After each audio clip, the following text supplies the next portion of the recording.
Good afternoon, ladies and gentlemen. Before we start our BIM in Europe session, I'd just like to say a few words about the Creative Europe programme. This is a culture sub-programme of the DG Culture, the European Commission, and with this we're able to host this session and undertake a number of new activities this year. Principally, we're looking to assist with transnational mobility. Also, it's designed to assist organisations such as ours to reach new audiences, and lastly, to help with capacity building. Before we start our BIM in Europe session, I'd just like to say a few words about the Creative Europe programme. This is a culture sub-programme of the DG Culture, the European Commission. Okay, regarding transnational mobility, we're particularly keen to assist the profession to upskill itself in order to remain globally competitive. We're also looking to offer career opportunities and new markets, and to offer networking possibilities as well. Regarding audience development, we're looking to engage a wider group of people and communities, and to also do things with audiences rather than for them. We're looking to reach as many people as possible, especially the young. On capacity building, we're particularly keen that the profession should develop greater awareness of the benefits of digitization, and also to explore new business models and training and education. The ACE strategy already contained a number of elements to do with upskilling and developing new businesses, and as a result we were able to use this to prepare a bid for the Creative Europe programme. This is based on 4 pillars. One is to do with organisation development, the second to do with transnational mobility. We're also looking to develop the capacity of the profession, and lastly to develop more data as an evidence base for our policy positions. Under this, the whole initiative is underpinned by a number of work programmes, particularly to do with engaging member organisations to be more involved, particularly in policy-making initiatives. Additionally, the funding is helping us to develop mutual recognition agreements, which should lead to greater professional mobility and an upskilling to help deal with global challenges. Our activities are principally in the form of conferences such as this, which are being web streamed, developing new web pages for the website, a number of studies and publications, and we've also started developing a network of exporters. As regards this initiative, it's enabled us to collaborate much more closely with DG Culture.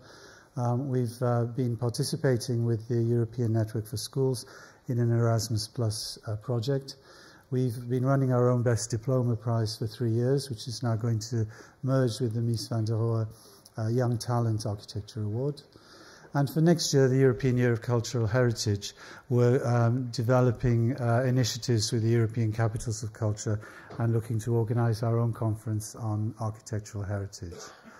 Lastly, we hear that the DG Culture is considering developing a European architecture policy and also a set of recommendations from the Council of Ministers on architectural quality, and we're hoping to participate fully in that process. So without further ado, we'd like to introduce you all now to the chairman of the conference, and hope that you enjoy this afternoon's proceedings, parts of which are going to be interactive. At various points in the process, the presenters will ask questions. They will be fairly closed questions with multiple choice answers, and you have voting machines at your seats, so you can use these as and when the occasion arises. Thank you. Thank you, Ian. You did not give me a chance to introduce you, so this is which I was trying to block you, but I know the web streaming started on the dot, so we went ahead and started. Good afternoon and welcome to everybody. This is the Architects Council of Europe special session on BIM. BIM in Europe is the title of this afternoon's proceeding, this afternoon's conference. So just to retroactively say who you've just been listening to. Ian Pritchard is the Secretary General of the Architects Council of Europe since 2012. Before that, he was working for the RIBA in various directorships, Royal Institute of British Architects in London, focusing on policy, public affairs, regulation, and international relations. He is a very valued member of our team, speaks various languages, and although not an architect, he probably knows a lot more than most architects on the issues facing our profession. So thank you, Ian. The next speaker is actually the introduction to the event is Lars Järlenöre from the ACE BIM work group. He's chairman of our work group, which we set up 2 years ago. And he's the ACE representative on the CEN committee, TC 442. Lars graduated as an architect, of course, in 1988 from Norwegian University of Science and Technology in Trondheim. He has worked in Ramboll since '89, becoming head of architecture and planning in the office in Bergen. And since 2009, he held the position of senior architect and marketing director for architecture and planning division in Ramboll, and worked as a design manager and design project officer and architect on projects. He is a member of the ACE executive board. He has been a member for the last 2 years. He comes from a country that is very much advanced in BIM, in the widespread use of BIM, as opposed to some other places in Europe, the southern countries. Recently, he has, as part of a consortium, he has won the project. He's the project officer for the new government quarter in Oslo, which is a huge project which I believe will keep him busy for the next 10 or 15 years. So Lars, over to you.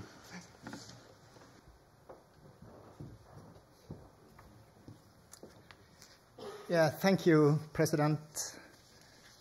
Dear guests, dear friends and colleagues.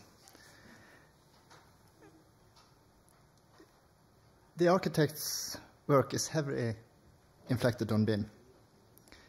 In the view of growth, in the use of BIM and information models in the different EU member states, ACE has established a BIM work group. As Indrek mentioned, that was an idea 3 years ago, and the board got into that, and we have started the work. And the initiative was that the group should look at the legal, technical, and financial issues regarding the advent of BIM, to develop policies, and to take part in the development of standards. Coming back to that. And the work group also worked on as a horizontal, or work also as a liaison with other initiatives that we will hear something about later on in the program. So if you go to the next slide. I can do it here from here, sorry. We had our first meeting in Oslo almost 3 years ago. It is organized under Area 2 in ACE, Practice of the Profession, and I have been chaired it since I started in the board of ACE. We have been very successful with getting members to the group. During the work, we had 21 member countries and approximately 30 experts joining the groups. Not everyone in each meeting, happily. But we are very happy with all the members of the group from all over Europe. We have had 3 meetings a year, and we also have many of the members joining other work groups in CEN and in local initiatives in different countries. I myself is also, as mentioned, a liaison in CEN 442, the technical committee for the new standards. This is almost a green map of Europe. Mention some of the people maybe some of you will, we have mentioned those who have been into more than 2 meetings, I think. That was to get on the map. So we are very happy to have that very broad representatives in this work. So thank you, all of you mentioned there, and also some of you not mentioned there. You have done a great work for ACE and for the work group. We have pointed out some issues to start with. It was to develop a kind of reflection on BIM, and coming back to that in the end of this session. The standardization issues and SAN work, to take part of that. Relation with other partners in the construction chain, such as FK and other organizations. We have a discussion on the software issues, authorship, copyright, contract fees, liability. BIM is inflecting very much of those issues. Public procurement has been discussed. CPD and education is also a part of what has been discussed. And also the structure of architect offices. We produced, the work group members in the first year of the group produced some documents on these issues. They are on ACE website under the work group of BIM. So you can find some of the documents there. That doesn't mean that everything written there, everything said about those issues, everyone agree on. It is, but it's done great work on that, and has been discussed and put down to papers in sub-work groups during the process. So again, thank you to all of you who've been part and delivered in that work. This figure maybe shows, trying to illustrate a bit of how we are working, who are the actually stakeholders or the interest in our work. We have had contact with client organizations like the EU BIM task group. We have the contact with SAN. We have contact with FK. And we are also had discussions on data vendors issues. And then we see that many things, according to the BIM issues, inflect on internal ACE works, other groups. And that has to continue, as you see in the bottom there, especially scope of service group, and we had own group meetings according issues there. We will get some more information from Øyvind on the SAN work, and maybe you will present something about how ISO, SAN, those things are combined. But we are very luckily having been very close to the standardization process. And as you will see up there, we have had, actually at our first meeting in Oslo, Øyvind and other representatives from ISO and SAN were present and told us about the coming work.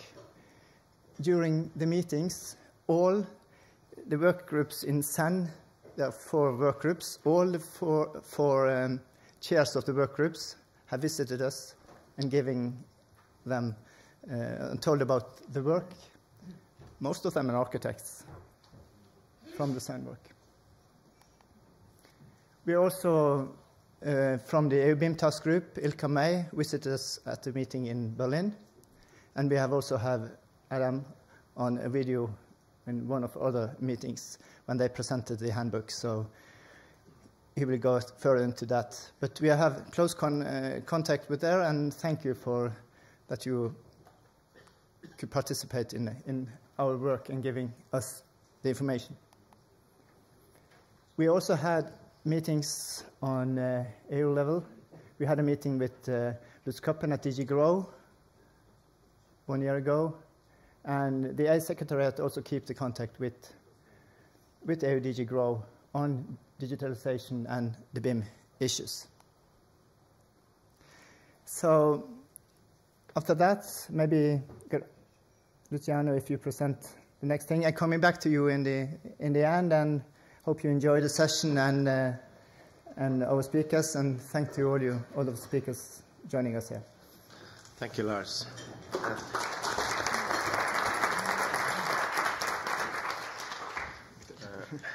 I must point out that the BIM work group has been one of the most enthusiastically received work groups in ACE in the last few years.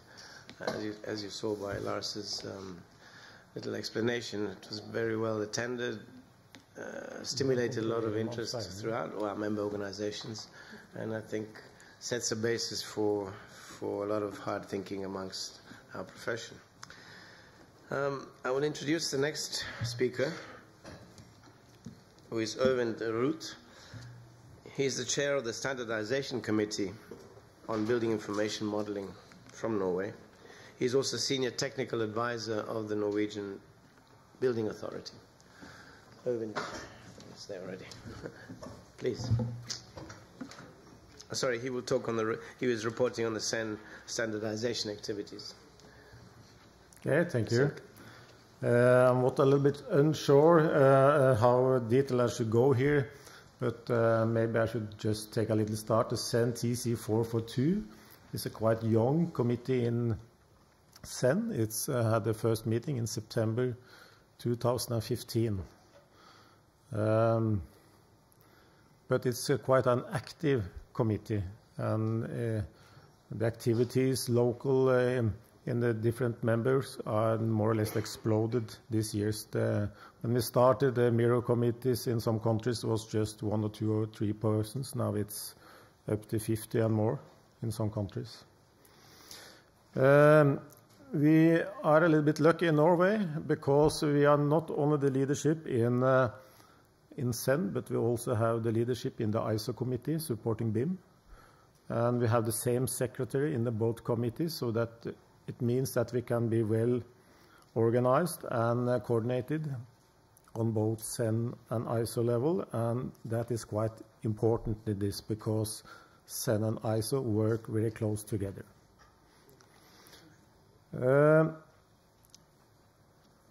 I will mainly now report from the last plenary meeting we had last week in Dublin, just to give you an update where we are today. The first we did is to decide a new structure.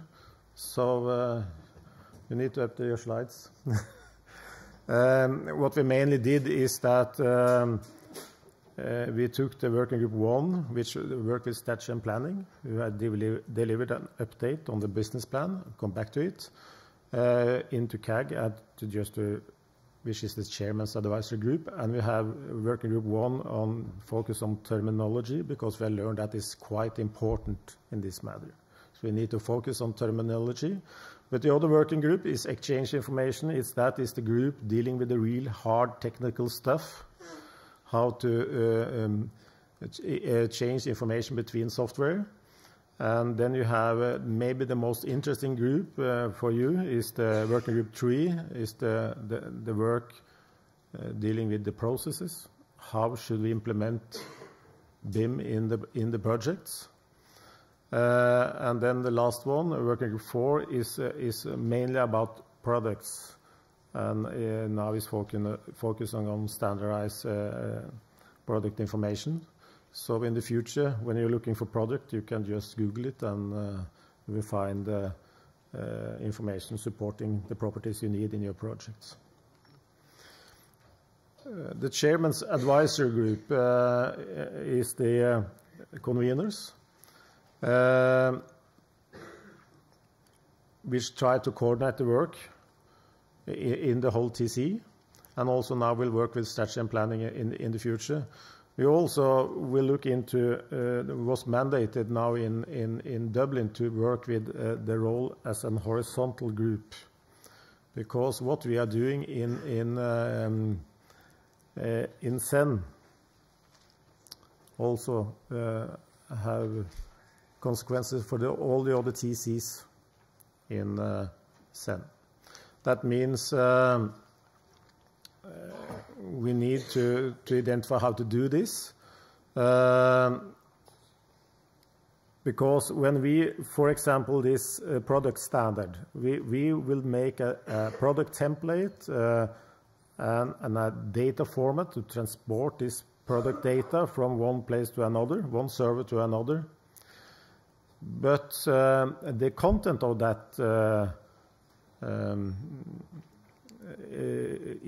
data is from, for example, the product TCs. So that means that we need to have the product TCs to put into the standard, the harmonized standards, the use of these same standards. That means in quite a few short time, actually, is that when someone is selling a product in Europe, they not only need to provide the information on a PDF as they do today, but also this format which we are developing in CEN TC442, which made it machine readable directly from the building information modeling and using the IFC XML standard. Yeah, so this is what we was told to do now, mandated in Dublin. Need to start to build up this framework, and we need to report back in 6 months. So this will happen quite fast. We also updated the business plan. The business plan is free, available on the CEN websites. We made the first business plan in 2014, actually, in a working group preparing the TC. The interesting thing, actually, to go through a business plan written 3 years ago, when you come to BIM, then you learn how much happened just during these 3 years. So that was a quite interesting exercise. The mainly update in this is that we need to involve infrastructure more, so there will be more focus on infrastructure. But the scope, as you see here, is what I told you, horizontal. This is from the last working groups meeting this in September in Budapest. It was, I think, 80. Just a little bit also about the standards we work with. There is 3 pillars we need to have interoperability between systems, because this is all about sharing data. And we need to have the data model, and that is in the bottom there. It's an ISO standard. It's made by Building Smart International, which have been adopted by the ISO, which we again have now adopted as a CEN standard. We also have adopted the ISO standards on the data dictionary to use with BIM. And we also have adopted in CEN now as a European standard how to define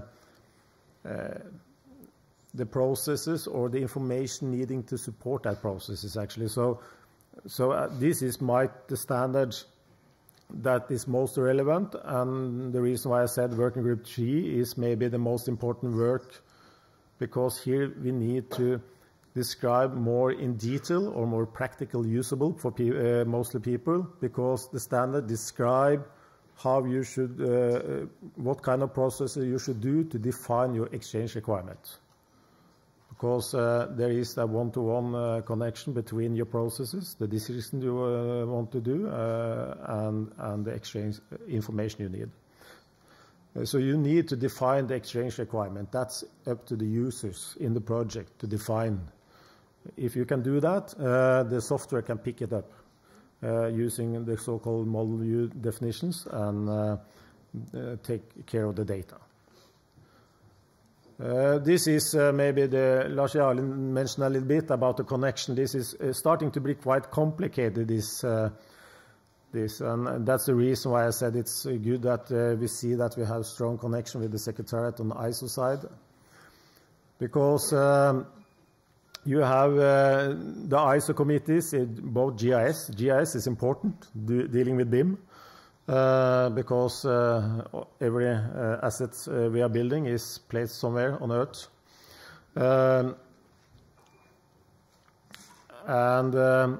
This is all the formalized relationship which is in place at the moment. And up on the top, you see also that we will work on, as it's told in the business plan, against infrastructure. That is the next step. So there was a meeting yesterday in CEDAR, which is the forum for the European road authorities, which we asked to connect and liaison. I haven't had the feedback for that meeting yet, but I hope it's positive. This one here is important to understand because this is about the ownership and the relationship. In the core standard, we build everything around on the technical side. It's the IFC standard, which I told you was and now an EN standard. But this standard is owned by Building Smart International. So that it means that everything we need to change with that standard, we need to collaborate with Building Smart International. The ownership is by quite special actually by Building Smart International, and ISO had just the right to publish it. So that means that every change that has to be in, we need to collaborate with Building Smart International. And we struggle with the work to have, because they are running ahead of us, to be so if you buy some software, for example, mostly they will be according to the Building Smart standard, not the ISO standard, because the ISO standards and then of course EN standard is a little bit behind. So the most updated standards, and the good thing is that it's free available on the Building Smart technical website. And what I have learned to be in Building Smart Norway is that there's a lot of architects actually who's hacking and do a lot of stuff with the IFC standard. So and you might also the big guru in this world, Thomas Liebig, actually is an architect. So that's maybe it's easy to why it's easy to understand, because it's a thinking. When you are from the construction sector, it's the thinking behind how the organized and structured the standard is from the construction sector, so you understand it. But that means, for example, when we go to the GIS people, who mainly are ICT people who have structured all the standard, they don't understand anything how we have done it in the construction sector. So this is an interesting maturity map we have adopted into the business plan, developed by the Norwegian Hospital Building Organization, which is quite advanced. And I shouldn't say it, but if you should go up to the hospital in Trondheim in Norway and see how they really do BIM in the whole life cycle, quite advanced. So we want to use this model here as try to measure the maturity, because we are learning that there is not in the real world. It's not like the UK maturity model that you have one border and then everyone is in level 2 and next everyone is level 3. There is even in project, there is companies, actors within the project on every level. And it will be like that for many years. And you need to accept it. But it's a good way to try to understand where you are on this map. But just back to the hospital, they're using everything, connecting, they have an updated live building information model all the time. If they do any changes with the building, product, everything, they update the model, and they have connected to sensors, which is all in the building and to all the equipment, and the organization running the leadership of the hospital is using the model to support them how to organize the work on the hospital. And if you are hospitalized in that hospital, if you have to do, then you will be an IFC object, just so you know it. Just very quickly through the SEN work program, what we're doing. We have, as I have told you, adopted this standard. They are published as European standards. Working Group 2 is working with these standards here.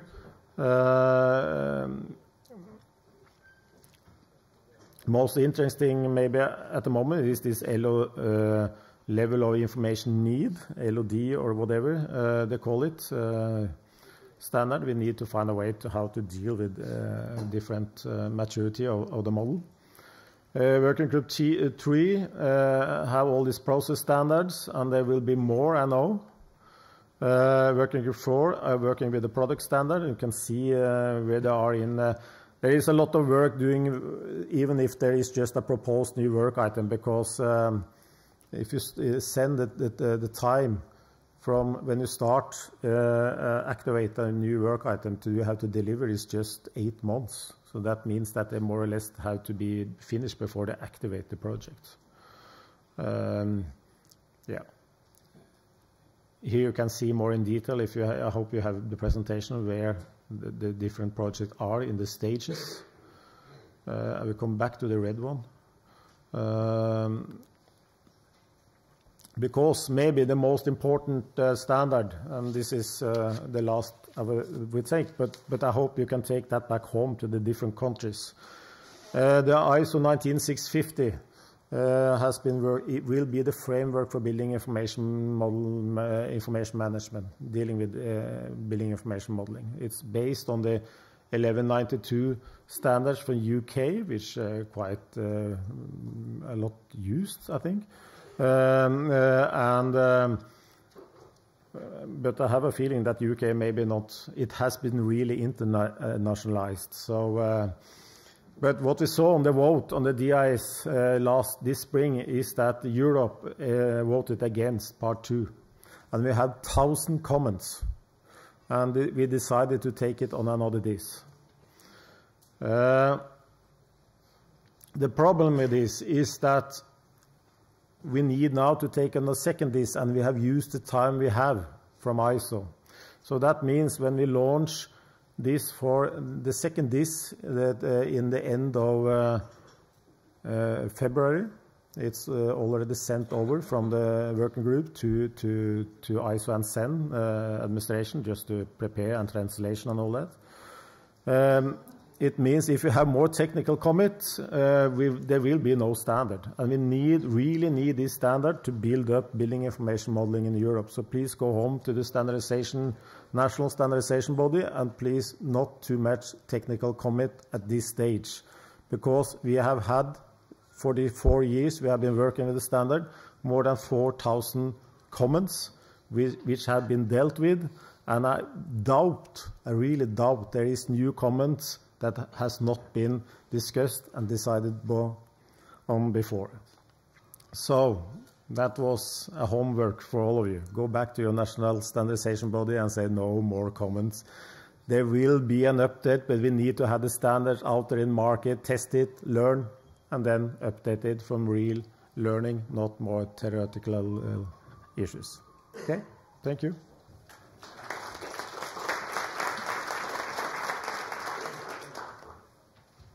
Thank you, Irvin, for the homework.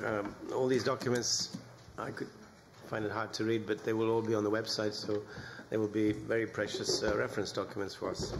The next speaker is Adam Matthews, Head of International Affairs for the UK government's Brexit, Freudian slip, BIM task group, an initiative supported by the UK Government Department for Business, Innovation and Skills, the BIS. Since 2013, he has led the formation of a public sector network, the EU BIM Task Group, and he's chair of the group following the European Commission's award of co-funding for the project. Adam, sorry about the Freudian slip. It's very much in my mind. Thank you for that. I really appreciate it.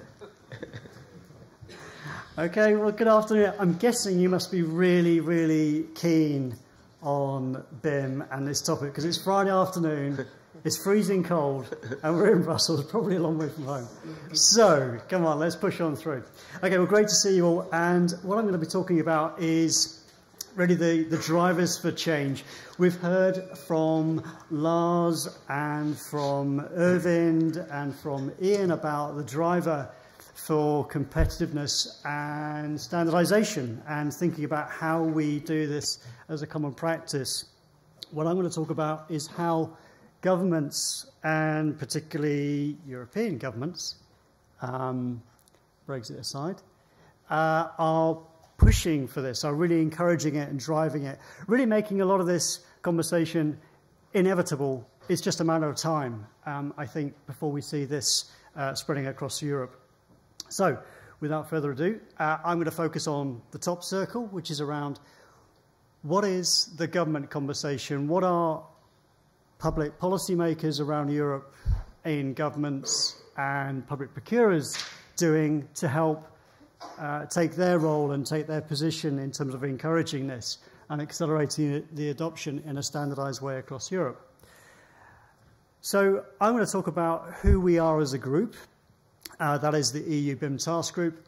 What is our objectives? Why are we working together? What are the drivers that we see? And why are we taking this position to encourage BIM in public procurement and across Europe?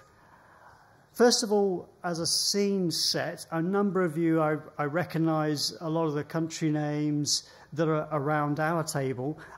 You may be aware of others as well. These are just some of the national programs that exist around Europe. Europe is, without doubt, the greatest region, the greatest area around the world that has a concentration of governments and public sector bodies pushing for this in different ways. In France, there's a different style program, perhaps to the UK, as you would naturally expect, perhaps, and Germany is different as well. But there are some common themes, and I'm going to talk about what those common themes are today.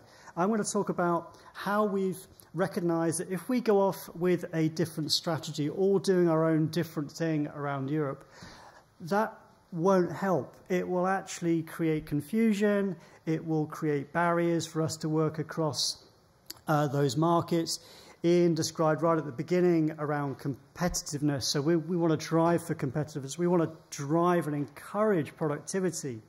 So why we're collaborating is to accelerate national efforts in order to create alignment across Europe, minimizing the costs for the change to BIM, this digitalization transition. If we can minimize that and do it in a standardized way as described by Irvind and touched on by Lars as well, and I'll come back to that in a bit, then we have the opportunity to create an open market across Europe where we're able to trade, obviously, with the same definitions, understand the same language in tenders and in contracts. I would add a further point, which I think was picked up by both Irvind and Lars, is that by collecting together public procurers with one single vision and definition for BIM, we actually have an ability to create critical mass and a way to influence standardization and international standards efforts, but also the technology providers as well, and other suppliers in that conversation. So it has a lot of advantages. In the very short space of time that I've got with you now, I'm going to describe two models that are also described in the handbook. Now I'm going to do a bit of pass the parcel, so I'm going to ask Luciano, if you could pass the handbook down that's under my pad of notes. I'll also just wave that at you, or even just ask Irvind to... Oh, there we go. Thank you. This is like a Christmas game, isn't it? And I unwrap it. So we have described in this handbook two models for public procurers, but also for industry to recognise a consistent approach. The first is a strategic approach in terms of the general strategy for change in terms of a country view of how a country can adopt this as a program. And then secondly, and I'll go through that in a moment, and second model we've described in the handbook is about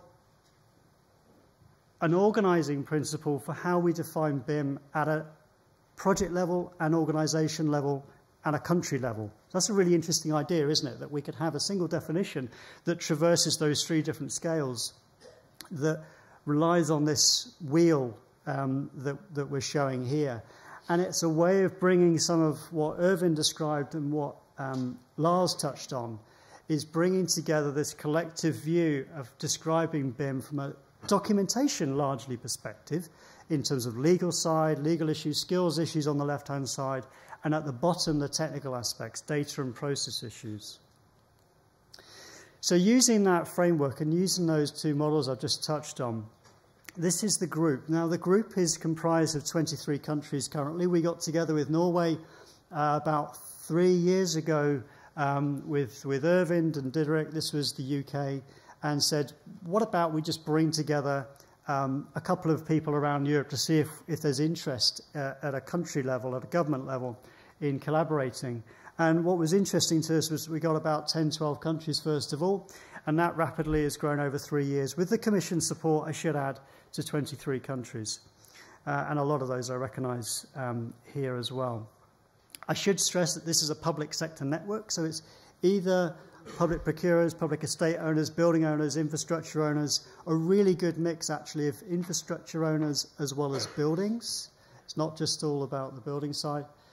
We created a shared vision. So what are we trying to achieve? I've already touched on it, that the public sector interest is around creating competitiveness, the word that Ian described there earlier, openness, a fair market, but increasingly this is about driving value for money. We can't hide away from that. That is very much one of our key drivers, is to get greater value for public money by stimulating innovation, principally in this idea we call digital construction. Now, BIM has a value proposition for the public sector, for the private sector, and thirdly, for the built environment. And we describe it in this way, in economic, environmental, and social ways. We're a huge market in Europe. I'm sure there are slightly different numbers depending on whose you use, but it's all in the ballpark of about €1 trillion. It's a huge market, employs 18 million people, 3 million organisations. 95% are less than 20 employees classified as SMEs. So it's an incredibly diverse and fragmented market. I'm sure that's nothing that you're not already aware of. But what's interesting is BCG, that's the Boston Consulting Group, recently identified the global savings from the digitalization of the sector. Well, first of all, they recognize that it's inevitable. Secondly, they forecast by 2025, digitalization would drive a benefit of between 13 to 21%. Now, that's just in the delivery phase, in the capital phase. If we saved 10% in Europe, which is broadly aligned with actually what the UK strove to drive in terms of savings, that would be about 120 billion euros a year. So clearly it's a large prize and one worth going for as a region. I'm not going to spend a lot of time on this, but just so you know, there's a lot of diversity in the group. We have a steering group. We have an ability to make decisions collectively, consulting with a wider group. Just as we are here, we have, I think, about 7 translators typically in our General Assembly sessions, 23 countries, diversity in our steering group, which includes smaller economies, large economies, east and west, north and south, and so on. We've done some work to engage with industry, to communicate our mission, to spread the word, to drive awareness of this as an inevitable transition for the sector. And we'll continue to do events like this. And thank you to ACE in particular for the invitation today to speak to you. We're also defining, this is the bit that touches now on Lars and what Irvin said. So we're defining this common definition. I showed this earlier. It's a way of collecting all of the physical stuff, all of the artifacts that define what BIM is, and to agree the principles at a European level. So when at national level we're defining things, they apply to a higher set of principles. That's the thinking behind this handbook and behind our group, is that we create commonality and alignment in order to reduce confusion, reduce waste, and allow us to work across different countries. So as an illustration, I'll use 2 examples of this. There's a lot more information, obviously, in the handbook and on the website. We wanted to look at, Lars touched on this in the working group that you've set up around obligations of the employer. an employer can't, or certainly shouldn't, just simply ask for just BIM in the contract. They should think about what information they need. They should think about the roles, the obligations of the delivery team, design team, and specifically it touches upon recommendations for intellectual property liability as well, which I noted in the working group discussion. So those are recommendations that we're making as a public sector organisation, as a network of public sector organisations, shall I say more carefully, and we are looking to encourage those in our contracts. So this goes to the drivers for change that I'm trying to make to you really clearly, is that increasingly we want to see and encourage our clients, certainly on the public sector side, to adopt a similar approach when they're describing BIM in tenders and also in the contracts, using these recommendations that we've set out. There's more detail, I should say. It's not just those 4 bullet points. Similarly, I'm going to pick up and use the second example here to turn to what Irvin was talking about in terms of standards. Really, if you haven't, I suspect you have, but really encourage you to take a look at some of the work in CEN and also ISO, specifically around these terminology definitions of employers' information requirements. What is the client asking for? That's how we tend to think of BIM as a process, as in terms of delivering information. It's a process to deliver information around the project and around the stakeholders, specifically including the client. So these are, I'm not going to go through these, but just to be aware that these are all, again, really clearly laid out in our handbook, and I hope the aspiration is that they help provide some clarity and guidance to the work that's going on in the standardization piece. One of the areas that we recognise is really important, but probably underserved, is, and I'm not sure I saw it in the earlier two, but certainly something that Ian touched on, is around skills. This is very much about upskilling an entire industry of, broadly 18 million people, but of course less than that in professional services. So giving clarity about what skills are required, what competencies particularly for those different types of roles is really useful. So we've got some recommendations in there as well in the handbook. And ultimately, where we're going now on our journey is that we've reached the first milestone that the Commission provided funding to help us get there, which is to develop a handbook, a single definition for the whole of the European public sector. It will be translated into 23 languages. I think it's about a third of the way through that process of translation currently. In fact, Ian and I were talking earlier that we'll potentially be able to share some of those with you, or printed copies and so on when they become available. And it includes those two models that we talked about at the strategic level and at the project level. Just a quick word in terms of our future direction. The model in terms of how this works is to go from the centre to the outside. So in the phase 2, we're naturally going to continue to push out, do more communication, increase our public leadership in terms of understanding how we drive this transition of the construction economy towards digital in a progressive way to allow the industry to adapt and adopt. But also help and support some of the standardization efforts on the right-hand side of this, with a view to increasing capacity through projects. Quite a lot wrapped up in a very short period then, but I think I would like to urge you and encourage you to recognize this is broadly accelerating efforts from a national perspective. We in Europe critically have a super concentration of effort and mind share about this. I think that I would really urge you and encourage you to take advantage and seize that opportunity. Thank you very much.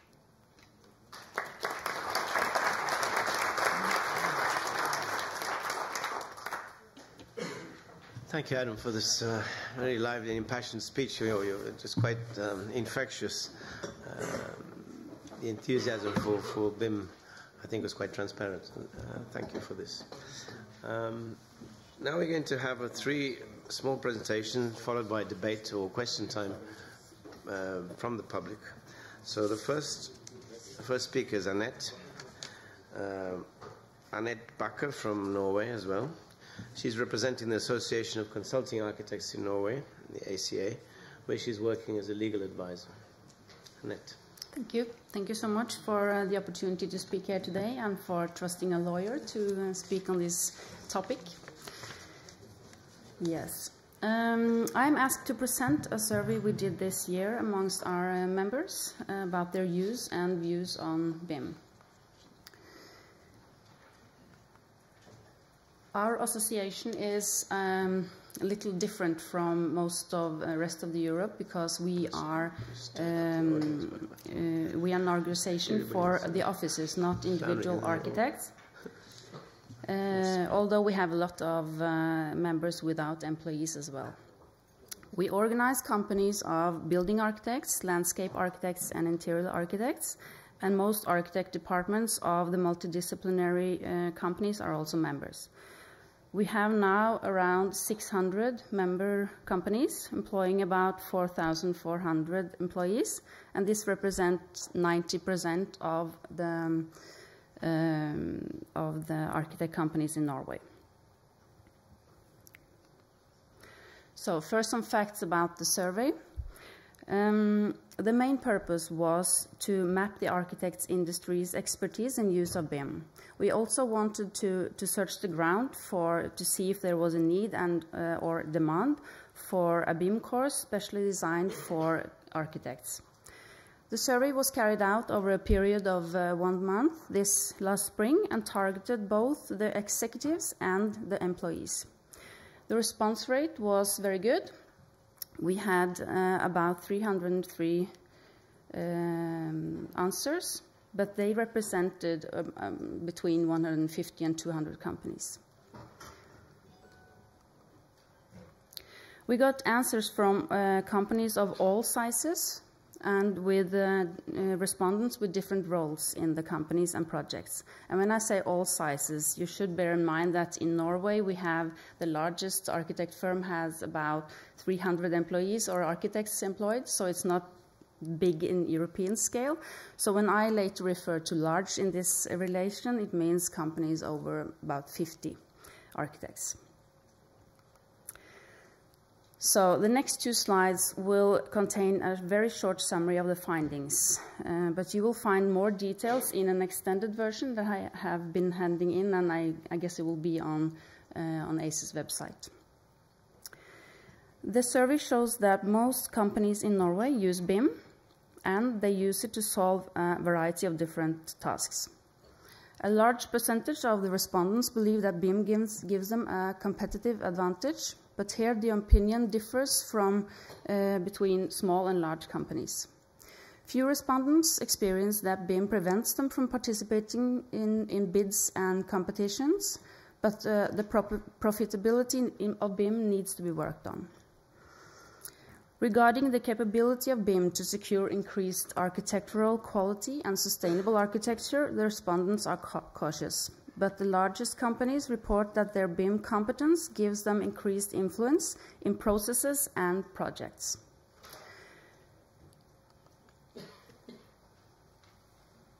There is a great need for relevant continuing education within BIM, and most respondents are interested in a course of 2 days or more. A combination of physical and online-based education is then preferred. BIM is also seen as a highly efficient tool to reduce errors, but here the large companies are the absolute most positive. It's further on important that BIM demands are harmonized and based on national or international standards.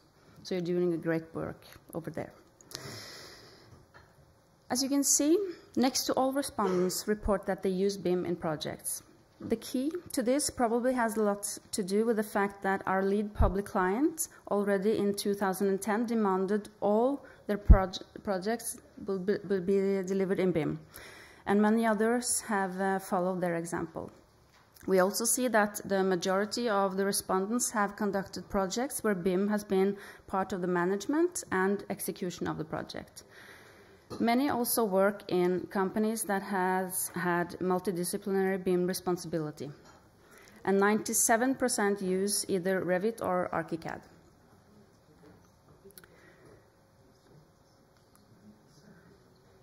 BIM is seen as a very efficient tool to reduce errors, as I said, and provides better control of the projects. It simplifies the work and gives a competitive advantage, but on the other hand, also changes the workload to be a little bit front-loaded, and it's not at all compensated sufficiently. The survey also shows that there is an evident need for education and standardization.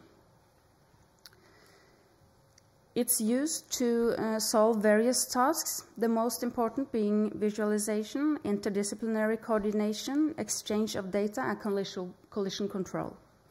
BIM is less used in production on site. As an answer to what we found in this survey, we are currently developing a training course for architects.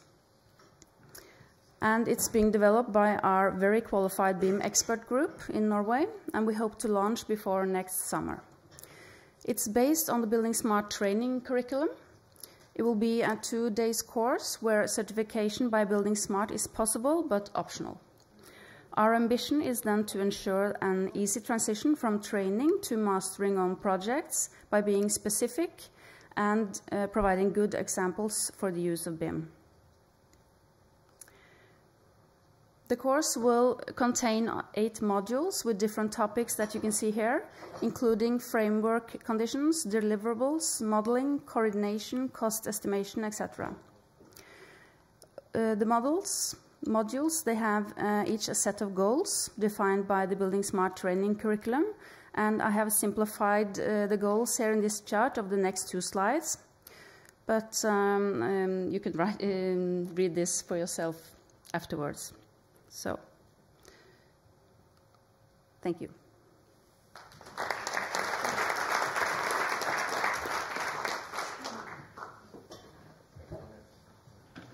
Thank you, Annette. And I would ask Tillman to make his presentation. Tillman, PRINZ is the Secretary General of the Federal Chamber of German Architects, BAK, and a member of the ACE BIM workgroup. He has been Managing Director and Legal Advisor at the German Association of Architects, the BDA, in 1997, and from 2000 to 2003, Senior Policy Advisor at the Architects Council of Europe in Brussels. Thank you. Tillman. Thank you very much. Thank you. Good afternoon to everybody, and I hope you spend a good quality time with us. Thank you for staying awake and being alive, because I know it's a tough subject. I think I'm going to be a little easy on you because I just want to share with you how we tried to transform the architecture profession in Germany from non-BIM towards BIM, and we're not there yet, of course. But it started with a lot of uncertainty. What is BIM? Everybody was talking about what is it? Is it a process? Is it a product? Is it a BIM model? Is it a new way of working? Is it a change in paradigms? Everything's changing. Half of the architects said, absolutely, you need to rethink your whole profession. And the other half said, not at all. It's just a tool, and we need to implement it. So that discussion is still underway. We have a definition on BIM, which was actually developed within the BAK, and is now the governmental definition of BIM. You find it there on the slide. And it shows that it's a little bit about everything. It's a process and a product and a tool and all that. You have to work with it anyway. We then saw that the government pushed forward, and as Adam said, and I'm very thankful for the EU BIM task group, and Ilka May, who's working on it as well, who's a great contributor. And please read the handbook he showed you. It's very important, because our member from the governmental side in this EU BIM task group is the Ministry for Transport and Traffic and Digitalization, not the Construction Ministry. And that is basically the biggest problem we have actually in Germany, and you might have the same. BIM in Germany was pushed by the construction industry to get out the architects, and that is still the way. It's still our biggest problem, that the big construction company tries to convince the client, when you use BIM, do it all with us. We have all the digital data in our company. It's one company. We have a little design from an architect who does the first phases, and then the rest we do ourselves. And you don't have to deal with all these small offices, because we have a lot of small offices. And that created a total aversion against BIM with architectural offices, of course, because they say, well, if that is the case, that BIM leads to a concentration of the planning process within the construction companies, then we don't want it. So we had to change that around, and we did that with a lot of talking. The first thing we needed was commitment of the profession. We needed to get away from, leave me alone with BIM, it will go away if I don't participate. Because we also said you can try that with the internet or with your smartphones. If you don't use them, they won't go away. They're still there and they will develop.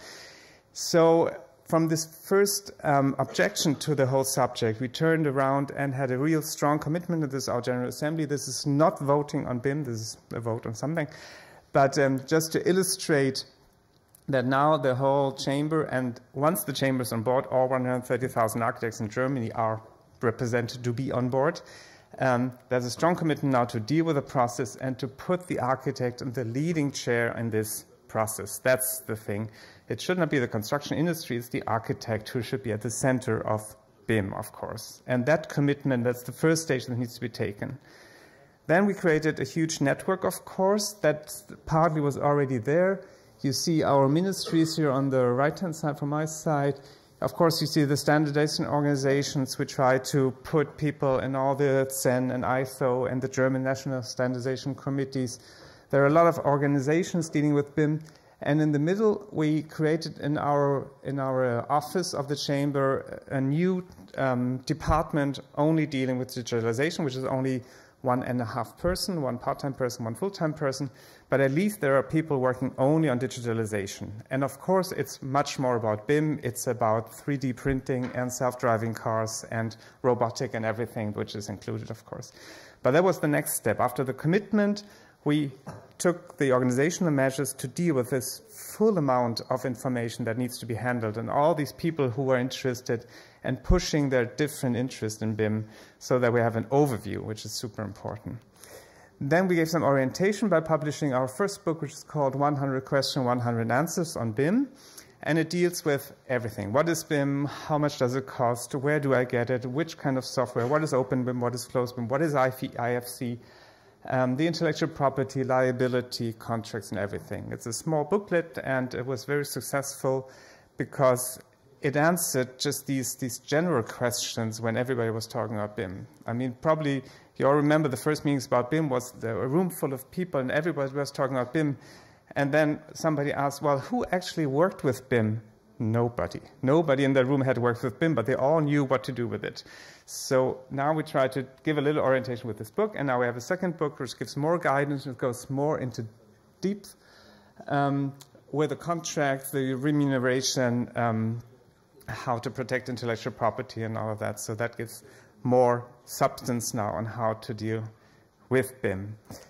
And the next thing, and that's, thank you, Annette, for saying that CPD was so important because we have the same problem, and we now established we call it the German standard for BIM, the German for CPD standard of all the 16 chambers. You know that the federal states in Germany, the 16 states, have all their academies. So we have now a common standard to educate BIM, of course, based on Building Smart basic courses. The 3-day program started 2 weeks ago in Hessen, and the state of Hessen is going to be in Bavaria then, and other states. So it's going to tour all of Germany with a Building Smart curriculum for 3 days. And the BIM professional course, which is a more in-depth course, is following afterwards so that everybody will have the knowledge. But at the same time, and that's very important, I find, for your organizations, it also documents that the architects are the one who are dealing with BIM first and foremost, and then the rest of the value chain is coming, and not the other way around. And it really needs to take a big stance to document that, actually to say a little more maybe than you do at the moment, but you need to present it as the topic of the architects and don't let yourself be pushed by others, because then you will be pushed out in the end. I mean, Germans are not much known for their creativity and their courage. I agree. We always implement things only after we know it's proven, only if we see, did it work? And there was all this discussions.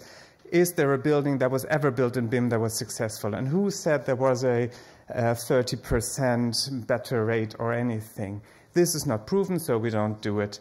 Here, I think we take more the American model, or other countries for sure, the Baltic states who are absolutely foremost there, and the Nordic states, to say, let's try it. Just do it, let's try it, it will work out, and whatever is not going well, it will go well. So here you need to take a leap of faith, I guess, and just try it out, because otherwise other people already will occupy this market. So that is very important as well. And at the end, of course, there should be pilot projects.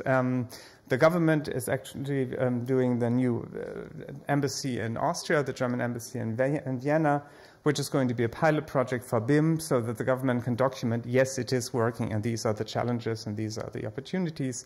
So that is also a great addition to everything. Thank you very much.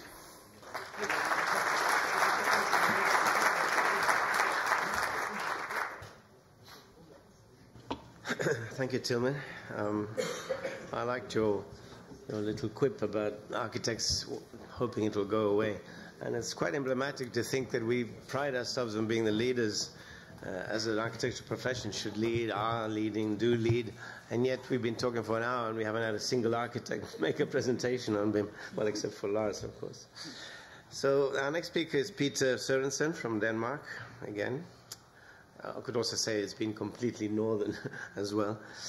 From Denmark, he's on the ACE BIM work group, of course. He's employed in the architectural firm C.F. Møller since 2000.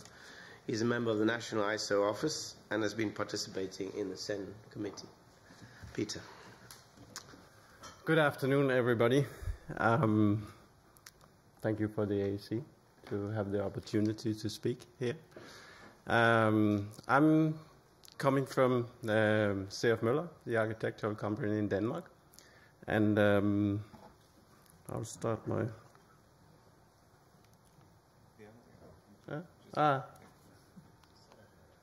All right. I'll talk a bit about leadership with the CEN. Sorry. What we already heard, the people before me talking about. Maybe I have a slightly different perspective on things, because I'm actually coming from the machine room where things are being done. And the largest project that we made in BIM in our company, together with the consortium building this hospital, it's about 5 million square meters. Everything, every process is actually digital. There's 750 models in this project, but a lot of these things are not IFC. They are not something to do with all the work that's being done. And actually that's quite an interesting topic, because a lot of the software development starts from the bottom as well. And people making application that is usable for us, and sometimes faster. I'll go a bit into that, because also that I'm going to talk about to you today. We are the data producers. We're going to put the value in these models. And that's very important, because we're not talking about how do we exchange the data and the information. I'm here also to talk about how do we get the model, how do we get the data into the model. And it's about data management, about the industry that we're working in. That's a big challenge that we're facing. As we heard here, it's the players involved. I won't go into that anymore. I'm just saying that we have a question to ask here in the Architect Council of Europe. What is our role in the liaison, playing against these other parties in that? Do we have a voice in that game?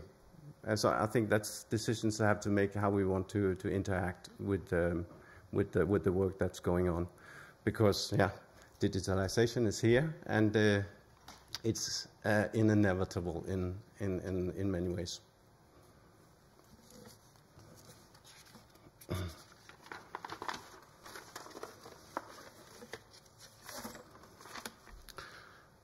Then I want to just look at the numbers from this report that we see. Everything is based on economics and how much the gain is. There's not much talk about the quality of architecture. And the numbers actually come from a McKinsey report, and there's a few other reports that they're referring to in the EU task groups. And as Herr Tillman said, it's not really documented that these saves are actually there, or if they are just something that we might be there if we change the whole array of things or ways that we do business. So it's not only BIM. Can we do better? Yeah, we probably could, and we are working on that every day. At least in my company, I think a lot of you is working exactly at that every day to make things better for a sustainable future and a sustainable world. So sometimes being an architect, having difficulties in the fee, it can be quite provocative from my point of view to see these numbers. This is almost just to sum up what's going on at the moment, because this is the way things are structured at the moment. And I've been a member for 1 year of the national ISO committee. And the way it works in my country, it's not really a democratic organization. It's companies paying to get in that. So that means as we as a business do not really have a democratic say on what's being brought to the table in the CEN and the ISO committee. And then you see, as Øyvind and said before, Norway and England has been leading all these groups. And again, a lot of the work in CEN is based also on the strategy of Building Smart. I say, Building Smart, who are they? It's a network, it's a lobby organization, it's a lot of things. And for me, it's a bit difficult to see what they are. In some countries, the Building Smart offices appear to be working very well, and it's functioning. In my country, it's quite dysfunctional what's going on in the Building Smart and what they want. And then, see, this is the director member. I don't really know what it means. I don't know how they influence the whole process. And, as Øyvind said as well, they are an authority. So that means when we're using the IFC standard, we are somehow dependent on somebody else outside of Europe. There's been talking about definitions, and there's a lot of definitions of BIM. I think I can count 20. And just to say the different papers here from Building Smart strategy, from the EU BIM Task Force strategy, the scope of CEN, you don't have time to read all of them, but they all sum up to somehow say, what is BIM? Is it a business model or digital tools? That's quite hard to figure out, even for me at times, what it is. I'll just say if I have something.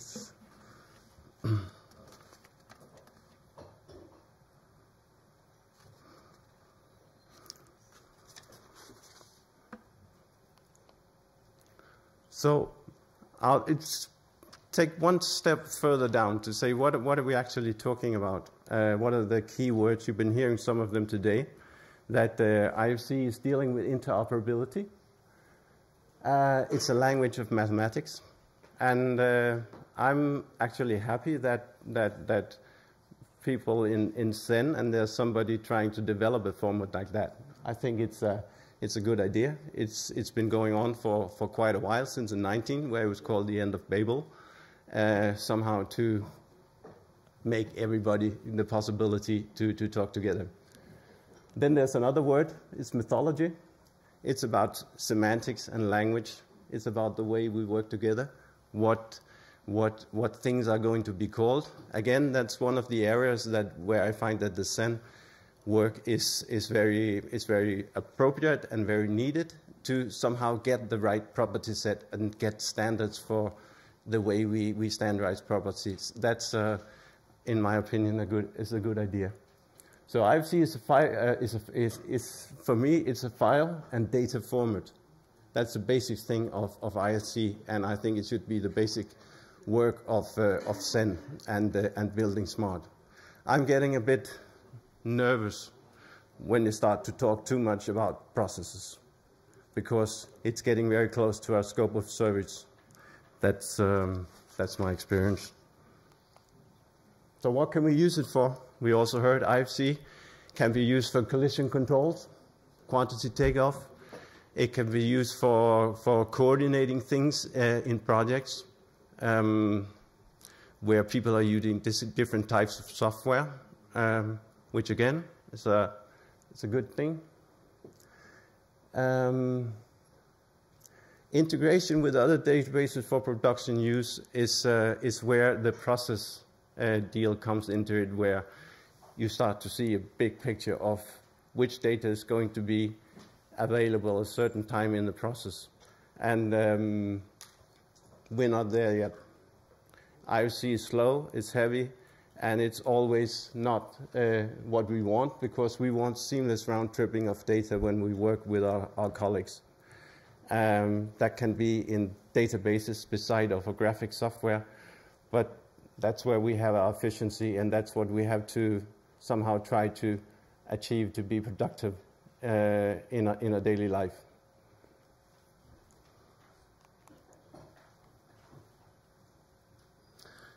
And then there's another thing talking about BIM as a big thing. Only a fraction, I'll say only a fraction of what's going on, what documentation is needed in a big process is actually being carried by IFC. And I guess, I don't know if it will, because there are different ways that we're working with it now.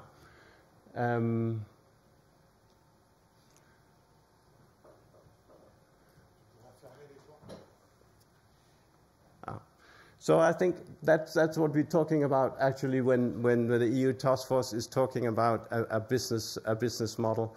It's a combination of process definement from building smart.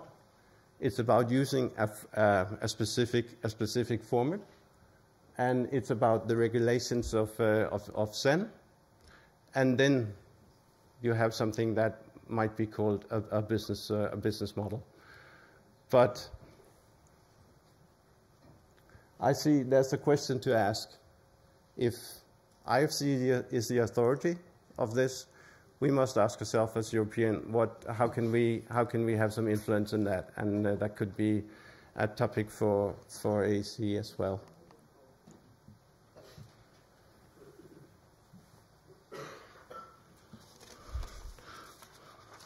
So, just to sum up, I think it's important to evaluate what we're going to do to see if it's possible to find a simpler standard, because that's what I see in my daily work. It's very hard to get people enthusiastic about that, and it's very hard for them to understand what they're going to do, and that's absolutely crucial if this model is going to work, that the people want it and they really understand what they have to do. So I think it would be a good idea to have a third eye on the process to see what's going on in the business right now.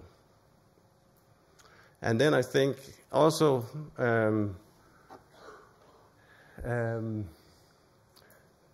business models, they must be technology neutral.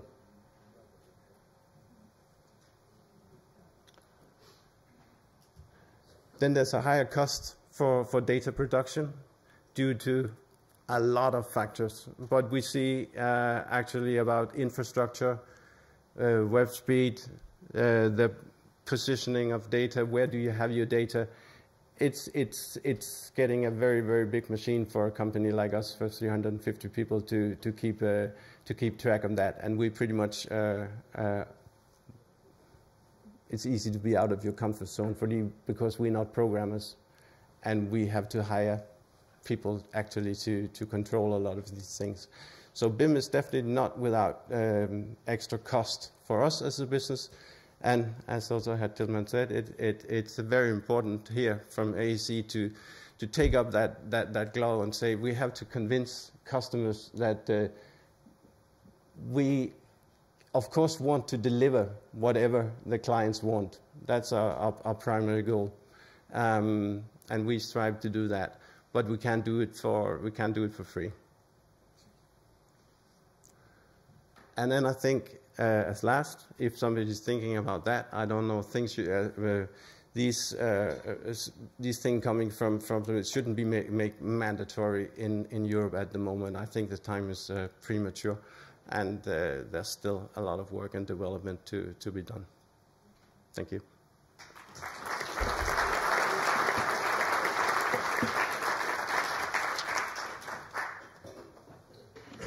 Thank you, Peter.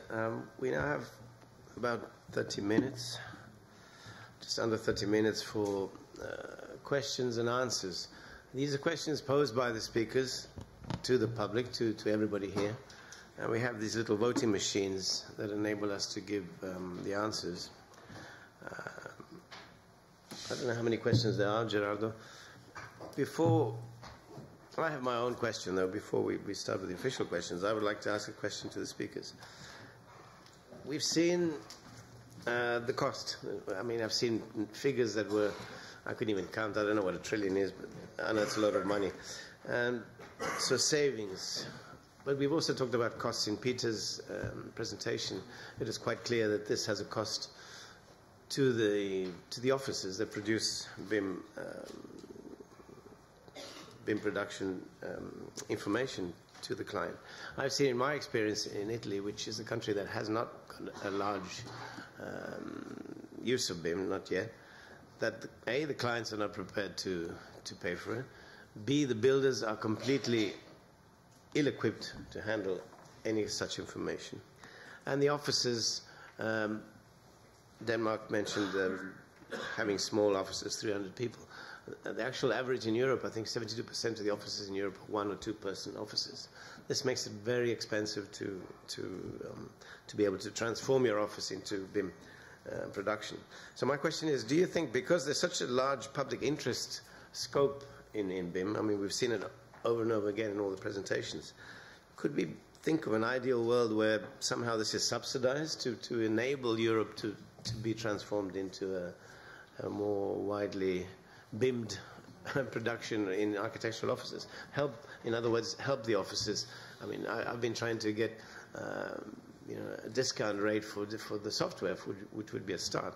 But because it's all very commercially driven, somehow this is at odds with the public sector, public interest aspect of BIM production, which inevitably produces savings both in management and running costs, but it is very expensive up front. It is a bit the same problem with architectural competitions. It drives quality, but ultimately it all rests on our shoulders, and our shoulders are getting quite tired. Was it clear? Anybody answer this before we start out?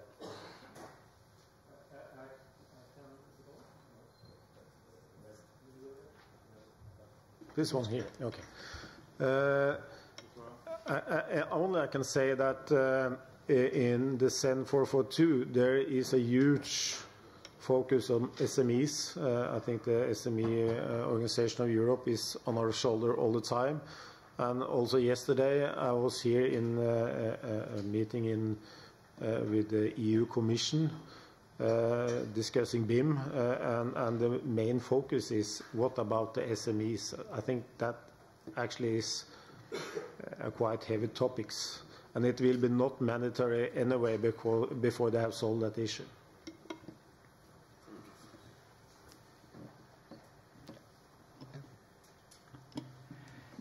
I could maybe add something to the productivity and to the salary discussion. And Øyvind, you remember the meeting in Dublin last week. And in the SAN papers, it's quite equal to what's in the EU BIM tasks group, is this talking about effectivity and growing effectivity. And the FK representative in SAN, the engineering organization, he was quite provocative for him, this statement. And he said that we have seen that that the salaries have been reduced to the half for the last 10 years, and we have to deliver double that much. Isn't that a description of productivity, in a way? Without actually, he couldn't get that answer in that room, but it is something there. And in my speech afterwards, I also supported this view especially from the architect's view. So it is something about how it's some of the statements in effectivity within economics. You have this report from McKinsey. It is a struggling thing, especially from the architects, and I think also from the engineers, that we have to produce a lot of stuff, and it has to get paid, as Peter said.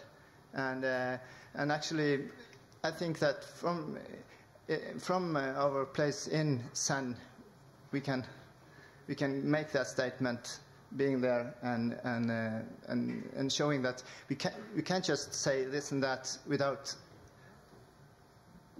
It can be provocating many of those statements, and not correct. Okay, thank you, Lars. I think. Oh. Patrick. Yeah. Patrick. Moi, je trouve que, enfin, nous sommes des architectes ici, d'accord? L'architecte, comme chacun sait, c'est pas des grosses structures de 100 ou 200 personnes. C'est, on le sait par toutes les enquêtes qui sont faites, des petites structures. Des petites structures qui ne sont pas des abrutis complets, qui ne travaillent pas avec un crayon à papier, comme on veut bien le dire. Nous sommes des auteurs, ça c'est vrai, mais on travaille depuis bel longtemps avec des outils informatiques. La 3D, je suis sûr que dans cette salle, pratiquement tout le monde sait faire de la 3D. Qu'est-ce que c'est que le BIM? C'est simplement un moyen de communiquer plus facilement ce travail 3D que fait l'architecte et qu'il doit continuer de faire avec, après, les ingénieurs, ceux qui ont à faire dans... voilà. Et on entend là, depuis tout à l'heure, alors on parle le client, l'entreprise, le ceci. Moi, j'arrive même plus à savoir de quoi on parle. Alors, le client final, ça doit être peut-être, effectivement... le directeur de l'hôpital qui s'est fait faire un truc en BIM ou... Bon, mais c'est pas ça le problème. Le problème qu'on a aujourd'hui, nous les architectes, c'est de dire, oui, c'est vrai que c'est un outil assez extraordinaire. Je crois que Tillman t'a bien intervenu d'une manière intéressante jusqu'à ce que tu nous parles de normes que vous faites en Allemagne. Bon, c'est dommage qu'on ne les partage pas tout de suite, hein. Et puis de 3 jours de formation. Parce que le BIM, c'est quand même plus que ça. D'accord? Donc nous, en France, grâce aux syndicats qui sont endormis, là, à côté de moi, on a quand même on a voté des systèmes de formation prioritaire.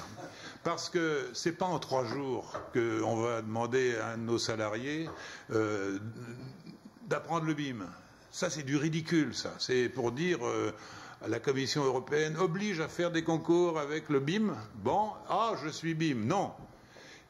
Si on ne fait pas des formations sérieuses, alors là, oui, les Bouygues, tous les majors du bâtiment, ils achètent les produits, là, comment ça s'appelle, les voyous qui louent maintenant les programmes de BIM, de 3D, au lieu de les vendre comme ils le faisaient avant. Bon, effectivement, ça va nous coûter cher si on ne fait pas attention à ça, si on laisse faire ces gens qui ne pensent qu'une chose, c'est que pour eux, le BIM, ça va être formidable, ils vont pouvoir faire de l'architecture sans architecte.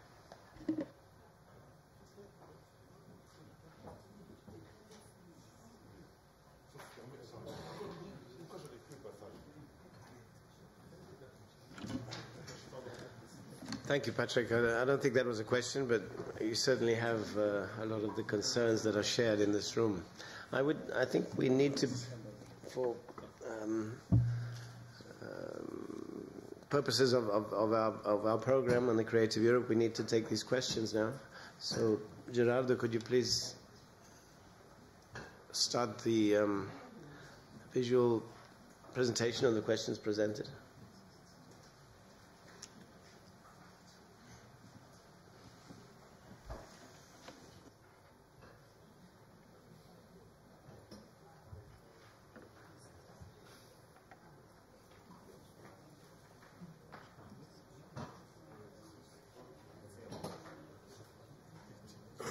So this is the bit where everybody has to wake up. Are you currently using BIM? Are you currently using BIM in your architectural projects?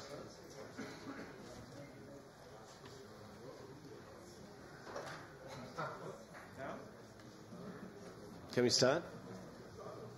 Yeah. Probably open, yeah. This is for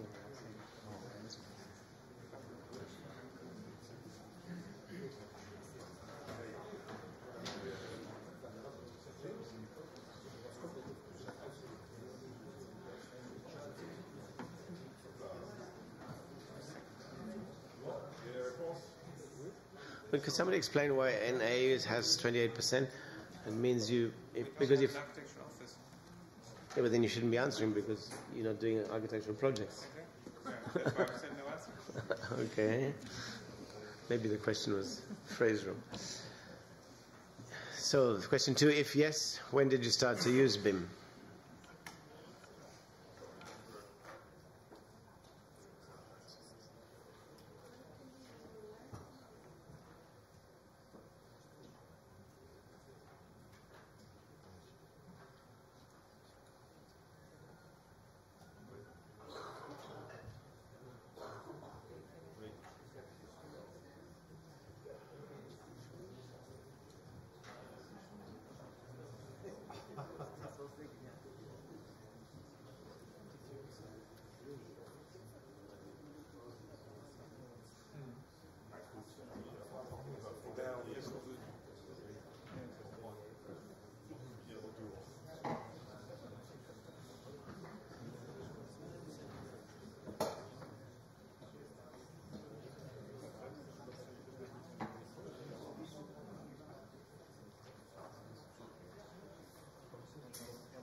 I'm not sure I understand this, except 2013 was a bad year for BIM. And 2010, of course, all our Nordic friends. What was the main barrier to the use of BIM in your activity?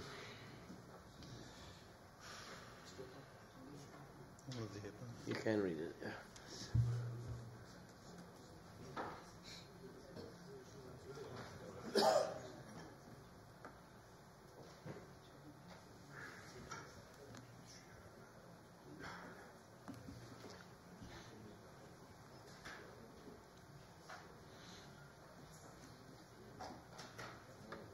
To do with this.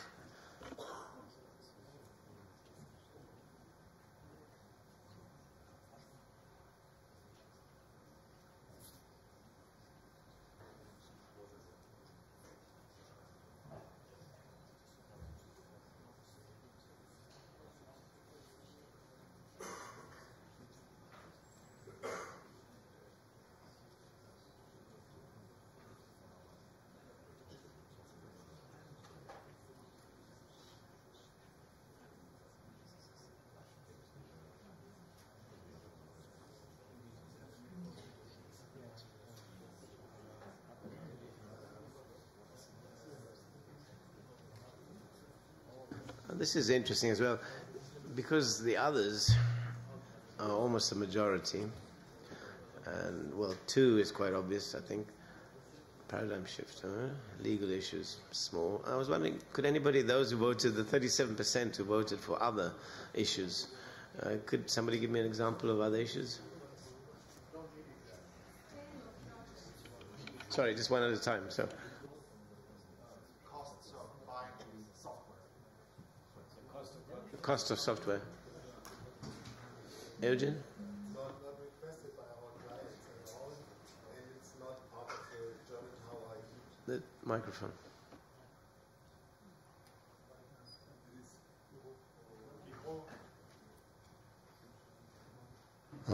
Okay, it's not requested by clients in our office, and as well it's not part of the fee structure in Germany. It's not needed yet. The clients don't request it, but also the building companies don't, and so there is no need for it yet for most of the project.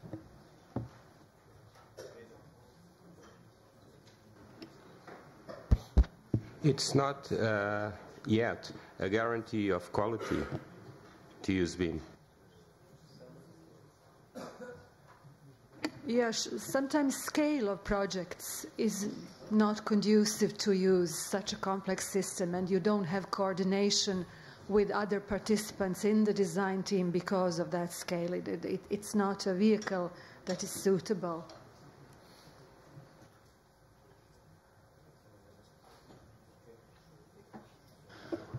General lack of common standards and well communication between different disciplines. The cost of the implementation on software, and in fact doesn't work. Doesn't work. Be more specific. It doesn't work for you. It doesn't work because of the IFCC data interoperability between the software, the different software. No request from client side, no other planners using.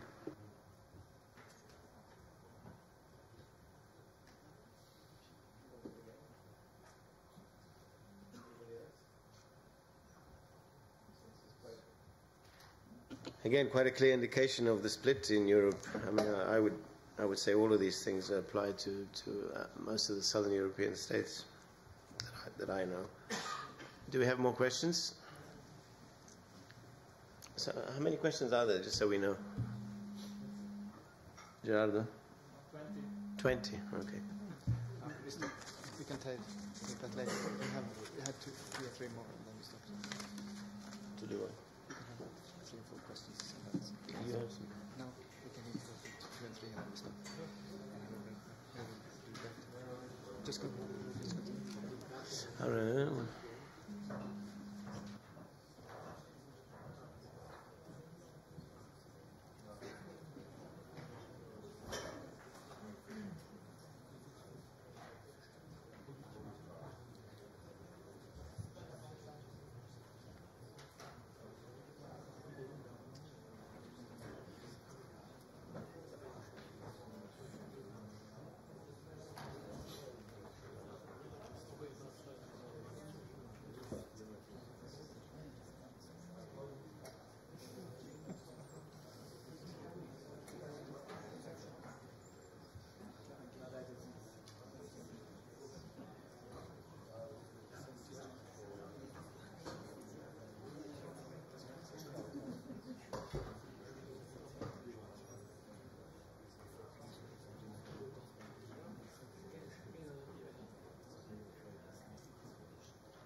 This is without surprise, I would say.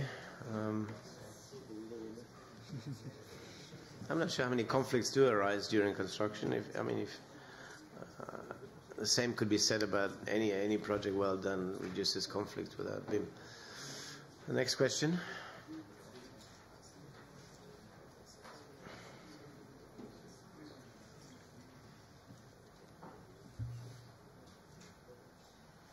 We're not allowed to answer more than one. Or can we answer like 1, 2, and 3? Or only one?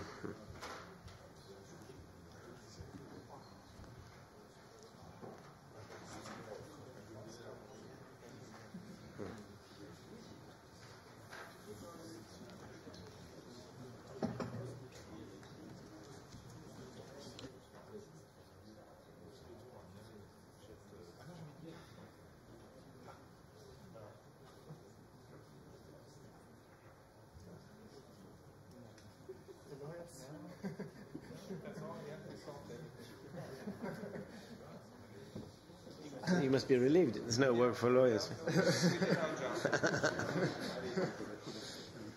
Next.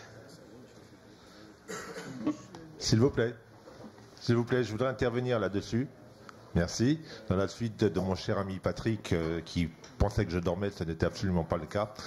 Donc, sur le coût du logiciel, nous sommes confrontés actuellement en France à un transfert du système d'acquisition à un système de location, et en particulier avec l'éditeur Autodesk. Et je voulais savoir s'il y avait le même problème au niveau de l'Europe, et comment affirmer une position des architectes pour ne pas être totalement pris par ce système. Il y a 40 ans, on dépendait de sa table à dessin, c'était pas très grave, on avait beaucoup de liberté. Il y a 20 ans, on dépendait de son logiciel. Maintenant, on a un outil de travail, donc on est complètement prisonnier. Donc comment se positionne-t-on là-dessus? Well, I would let the experts answer. I would say that as this thing grows, inevitably it will be. If you remember, films used to cost a lot of money, and then we started pirating films off the internet, and now you've got Netflix, which for €8 a month enables you to quite freely watch as many films as you want. I think possibly this could happen. Very expensive. Then you use pirate versions, and then somehow this cloud will be able to access with a very small rental fee. But to answer your first question, in Italy it's the same. You have to rent annual rent, and it's about I think it's about €1,000–1,200 per station, per computer, per annum. So it's quite. 3 000 € actuellement, Autodesk nous promet 3 000 €. Et le problème, mais 3 000 € par an à partir de 2019.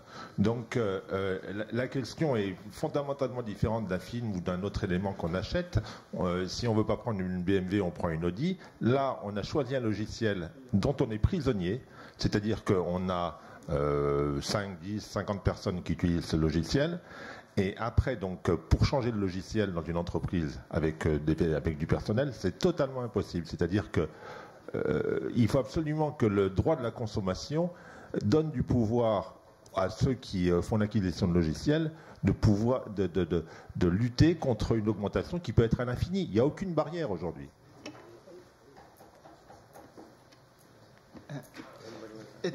It is a very important. It is a very important issue you are bringing to table. This was actually one of the most important issues we had in the meeting we had in Luxembourg in June, together with EFCA.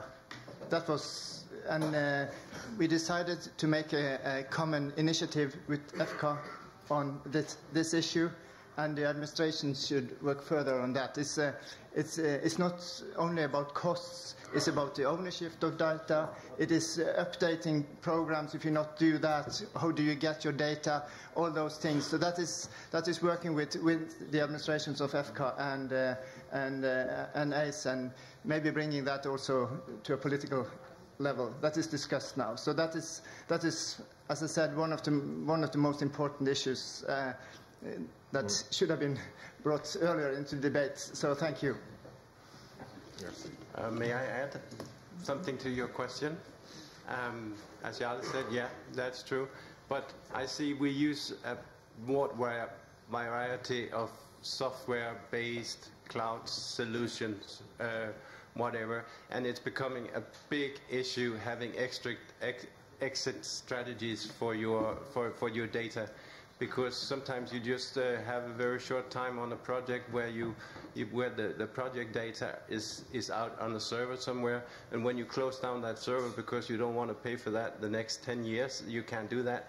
You have to take data home, and that's a massive problem. The way when you're taking data out of these cloud solutions, whatever they might be, if they are room databases or what they are, other kinds of software, if they are tender software which I've been using, when taking the data out for the client for the National Archive, it's a mess. So when you do deals with software vendors, I can only say exit strategies for data are very crucial and very difficult, almost impossible to handle in real life. One of the first things we did 2 years ago was I actually contacted Autodesk and said, look, we are 600,000 architects, I can get you 300,000 licenses, what can you do? And they just said they weren't interested in any kind of negotiation on reduction of costs. I thought we had a big bargaining tool, but it did not affect anyone. And I posed the same question to our American colleagues in Seoul at the UIA. We had a meeting. I said, do you think you could interact? Has there been anything like this in the United States? And they had the same answer. I mean, there's just no way. We have no power. The numbers do not count in that world. Georg wanted to say something. Yeah, I think if we would ask Volkswagen to sell us the Golf cheaper because we have 5 million Europeans, they also wouldn't react properly. But what I want to simply mention is if you own an apartment and you live in an apartment and then you get the offer by the housing company that you can now simply change your contract to a rental contract, but you don't need to clean the windows anymore. What would you think? And this is actually simply what happens now in the Autodesk world. It's a kind of, I don't know the English term for Enteignung. Thank you.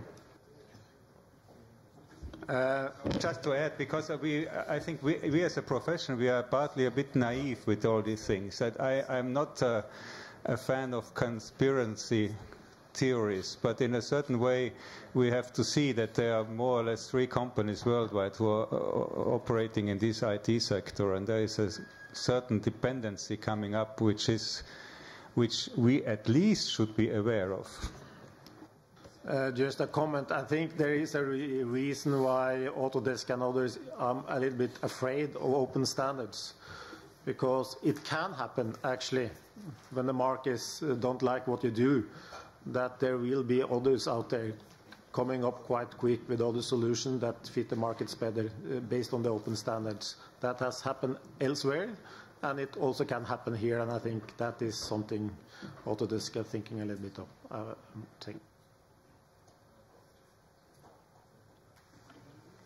Thank you. Are there any questions from the floor before we have a small coffee break? Juste pour dire qu'on parle d'Autodesk parce que, bon... mais on a quand même Nemetschek en Europe, avec en particulier Archicad, c'est quand même pas mal aussi.